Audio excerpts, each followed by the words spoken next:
క్రీస్తు యేసుని సంఘమ, ప్రేమ కలిగినటువంటి వాడు దేవుడు, అద్భుతాలు చేయగలిగినటువంటి వాడు. ఆ దినం ఎంత గొప్పదండి! పరిశుద్ధులకు ఆనందం, సంతోషం. దుప్పి నీటి వాగుల కొరకు ఆశించినట్లు దేవా, నీ కొరకు నా ప్రాణం ఆశిస్తుంది. దేవుడే మానవుని చూడకపోతేనండి, దేవుడే మానవుని పట్ల శ్రద్ధ చూపించకపోతే వారి బ్రతుకులన్నీ కూడా నశించి నాశనంలోకి వెళ్ళిపోతాయి.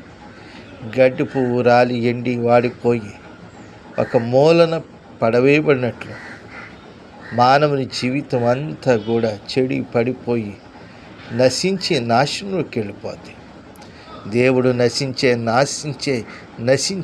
నాశనంలోకి వెళ్ళిపోయేటువంటి వారిని వెతికి రక్షించడానికి వచ్చాడు.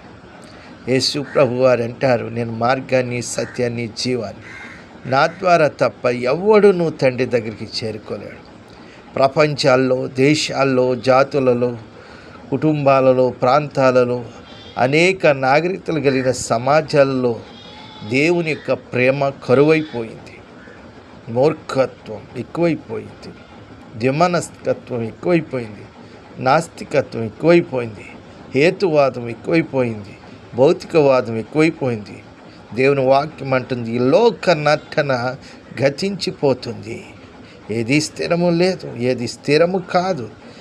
మనకున్న అన్నీ కూడా మనం కట్టుకున్నాయి, ఉంచుకున్నాయి, దాచుకున్నాయి, కూడబెట్టుకున్నాయి, కూలిపోయే దినం ఒక దినం రాబోతుంది. ఆ దినములో నుండి మనం విడిపించబడి, రక్షించబడి దేవుని